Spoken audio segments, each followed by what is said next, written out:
Bonjour à vous, c'est moi Isabelle. J'espère que vous allez bien en ce 3 mars 2023. Actuellement ici au Québec, il est 12h34. Bienvenue pour une nouvelle guidance intuitive, intemporelle, valide en tout temps. Dès l'instant où elle fait écho à l'intérieur de vous, dès l'instant où elle vous stimule, vous inspire, allons-y, c'est parti. Carte en main. Bon. Est-ce qu'on va prendre une chance? Est-ce qu'on va se risquer? Plusieurs possibilités devant soi. On ne révèle pas toutes ces cartes. On use de stratégie. Allons-y, continuons.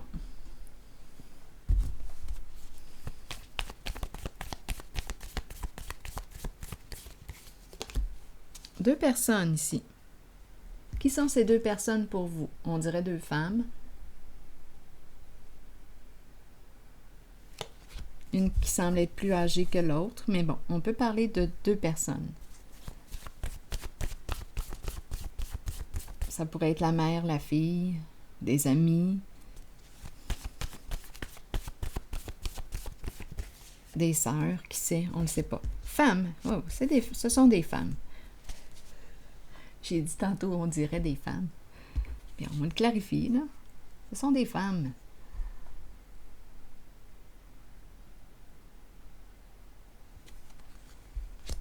Continuons. Pas de doute. Allons-y avec, donc là, qu'est-ce qu'on va faire? Carte en main.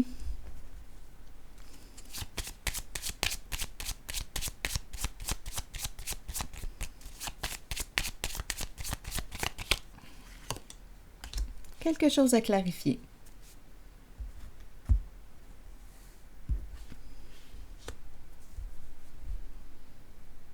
Entre ces deux personnes.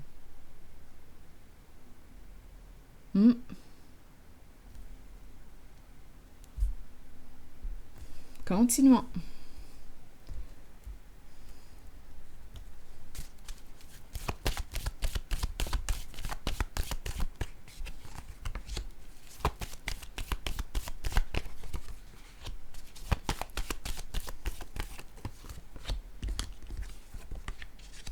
Tentation à l'envers, pouf, bouleversement à l'envers et espoir.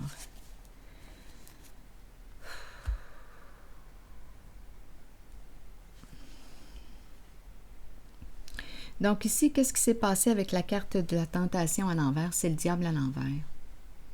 Ici, c'est la carte du bouleversement. C'est la carte qui exprime l'effondrement d'une situation. Tentation à l'envers. Attendez un peu, c'est le diable à l'envers.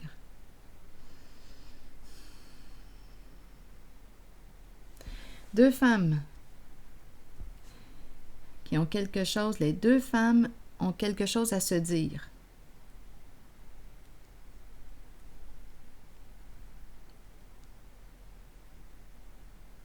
Ici, c'est une carte qui peut me parler d'une fin inévitable. On peut me parler d'une relation toxique pour soi, malsaine pour soi. On peut être en présence d'une personne, c'est l'énergie du gambler, une personne qui joue de ruse. C'est une carte qui peut exprimer la tromperie, les mensonges, l'emprise. Une carte qui peut me parler de quoi? D'une personne très possessive, une personne qui peut quoi? Avoir des comportements violents, abusifs. Je vous présente le paquet là, avec la carte de la tentation à l'envers. Une personne qui peut être addict à quelque chose. Sexe, drogue, alcool, à vous de voir, médicaments, qui abuse de. Donc ici, échec, effondrement. Donc, est-ce qu'on me parle d'une séparation ici? Avec une personne qui sait bien jouer de nous. C'est très possible. C'est très, très possible. Ici, on a décidé de se protéger et on te dit, on veille sur toi. Donc, on dirait que je ressens la fin d'une relation malsaine, abusive. Deux femmes ici ont quelque chose à clarifier entre elles. Et ici, c'est la carte qui me dit, qui me parle d'espoir, qui me parle de protection.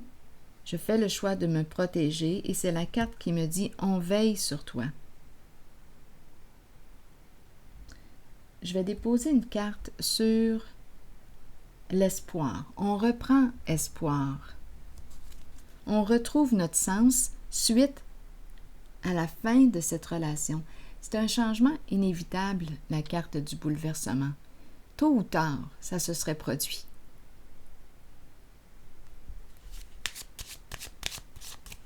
Tôt ou tard. Sur quoi avons-nous bâti? Ça n'a pas tenu le coup. Un jeu ici. Une personne qui s'est bien amusée,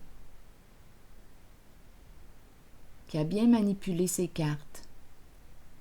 Bien là, c'est l'échec. C'est terminé. Ces 3 cartes vont ensemble. Je les ressens comme ça.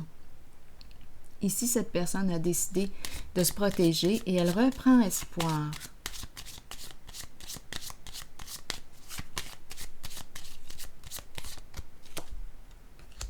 Le travail, j'ai l'impression ici que qu'on me parle d'un travail, en fait, comme si elle souhaitait, elle retrouve son sens à travers son travail, un travail qui lui fait sens. Elle fait ce qu'elle aime. Elle reprend contact avec ses idéaux, ce qui la stimule.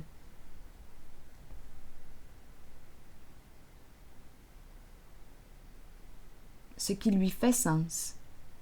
Et ici, il y a quelque chose à clarifier entre les 2 femmes.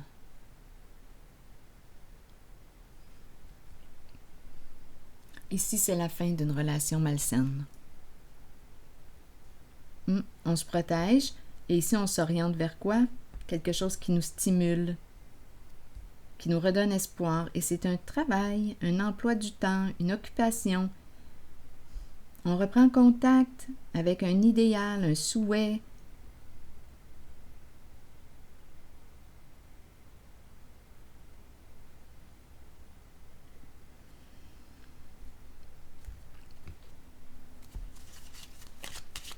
C'est comme si j'avais retrouvé mon étoile.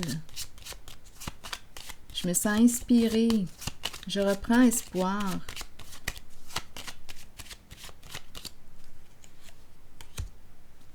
La carte de la cour qui me parle de quoi? De paix, de clarification, de jugement, de loyauté. Et tout de suite après, la carte de la joie. Satisfaction.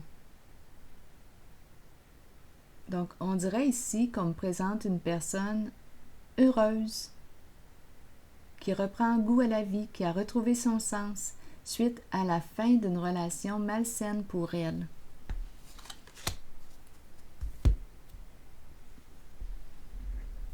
Je vais piger une carte de mon oracle de l'âme intuitive.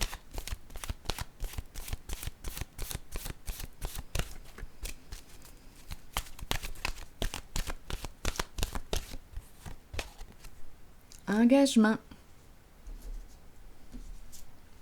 Être vrai envers soi-même et envers les autres. Faire confiance à son propre pouvoir et à ses acquis. Allons-y, je vous lis le message. Plusieurs personnes craignent l'engagement. Cela vient du fait qu'elles ne sont pas d'abord engagées envers elles-mêmes. C'est le moment de changer cette condition. Commencez à vous engager envers qui vous êtes et ce que vous désirez de la vie. Vos buts, vos aspirations, vos désirs. Soyez vrai envers vous-même et croyez que vous possédez le pouvoir et la connaissance pour les réaliser. Une fois que vous vous êtes engagé envers vous-même et ce que vous êtes, alors vous devenez apte à vous engager envers les autres et leurs idées. Il n'y a rien à craindre, car avec l'engagement vient un sentiment de sécurité et de protection. Souvenez-vous toutefois que vous devez demeurer authentique et fidèle à ce que vous êtes vraiment. Alors voilà. Donc c'est ici que je vais m'arrêter et je vous souhaite une excellente journée. À la prochaine.